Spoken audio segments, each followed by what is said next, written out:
Hi there. I am planning on posting this video as a response to the video by Sam from Genderqueerchat, and Sam's video was about creative outlets he uses to process his gender, and he asked at the end of it, how do you do this? And I thought, I always think, because his videos are always really interesting, I always think I should do a video response to that, but I never do until now. I also thought it was about time I made a video. I was feeling a little bit misanthropic today because it's Freshers Week at my university, and I always feel misanthropic during Freshers Week. So, see what that tells you.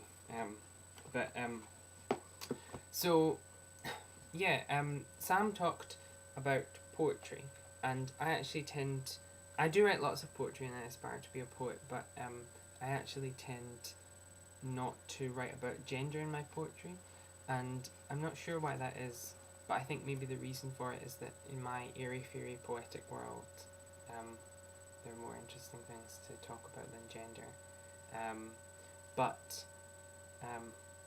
What I do to process my thoughts about gender, apart from having conversations and things, and making YouTube videos, which has been enormously helpful in recent times. It's weird how one half of my face is very kind of shadow and one half is light. Sorry. That's a bit better. Is to do journaling. I do lots of journals. I've been keeping journals for a bit over 3 years now.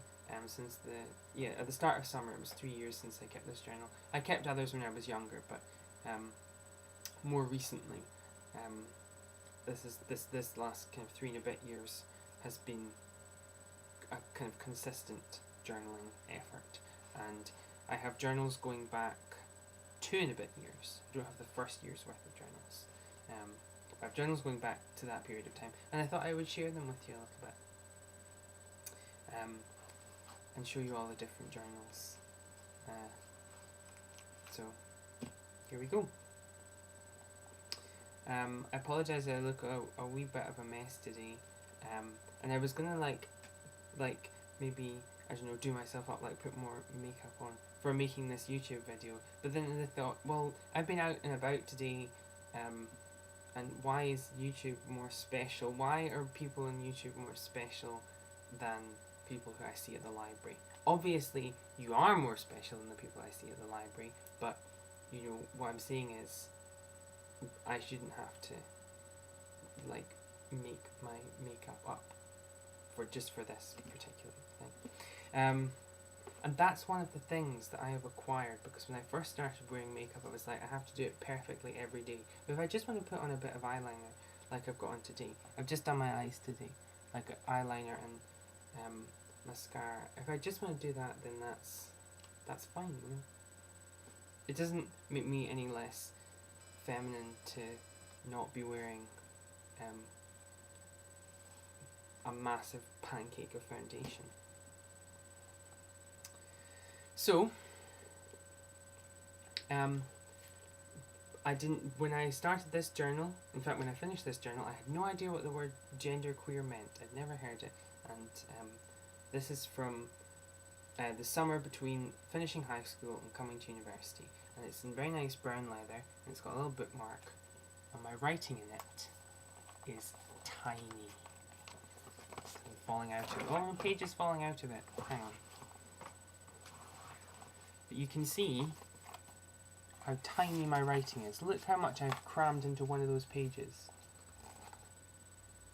Obviously I wrote a lot that summer. And this is my first university notebook.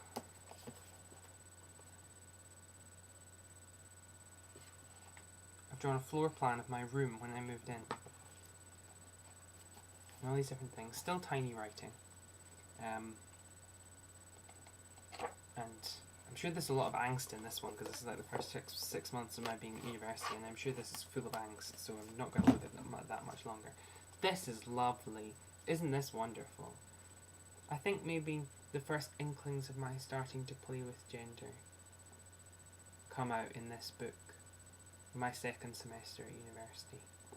I mean, I was interested in gender and gender studies. I kind of always have been. And still tiny writing, of course. But isn't this a lovely book? How shiny and just purple, and everything about it is just so over the top. Scrapbook and a half. So the next one is the last summer's journal. So this pretty much covers last summer. I think I say in the first entry to this book, this summer I'm going to write a novel. Did not write a novel. But it's got lots of things like postcards from when I went to there's a postcard from when I went to the Isle of Arran. We stayed there in Lamlash. But I like this one. It was a good one to sort of carry around all summer. It's very pretty.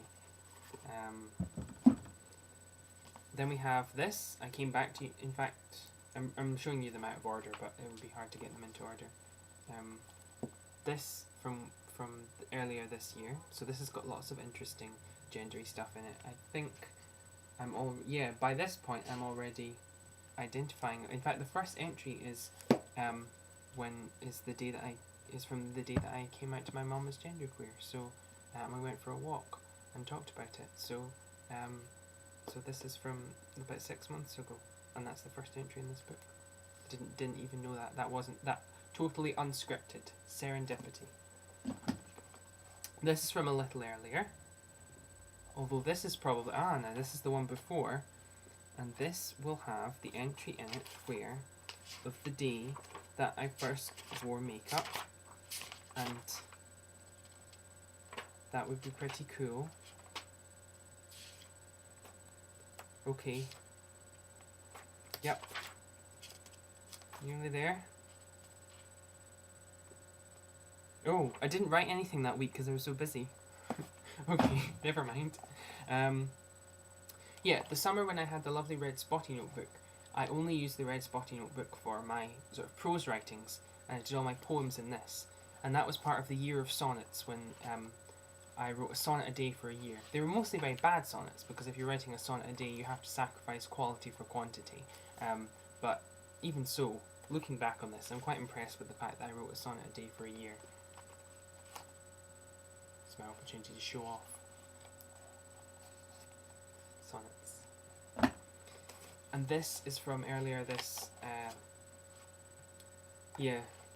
this is, so we're sort of beginning to question gender, but we haven't come across the whole notion of genderqueerness yet.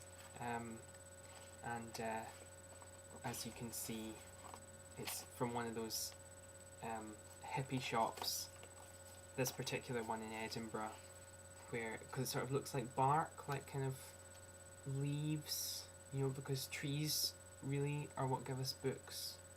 You know, it's deep. That's probably an angsty one as well.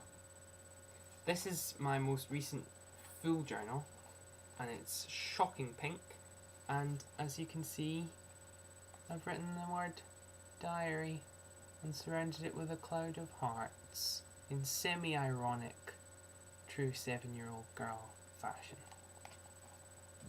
I just got text, ignore it. And finally, this is my current journal. Yeah, I keep opening it because there's no thing on the front cover, so I keep opening it to the back.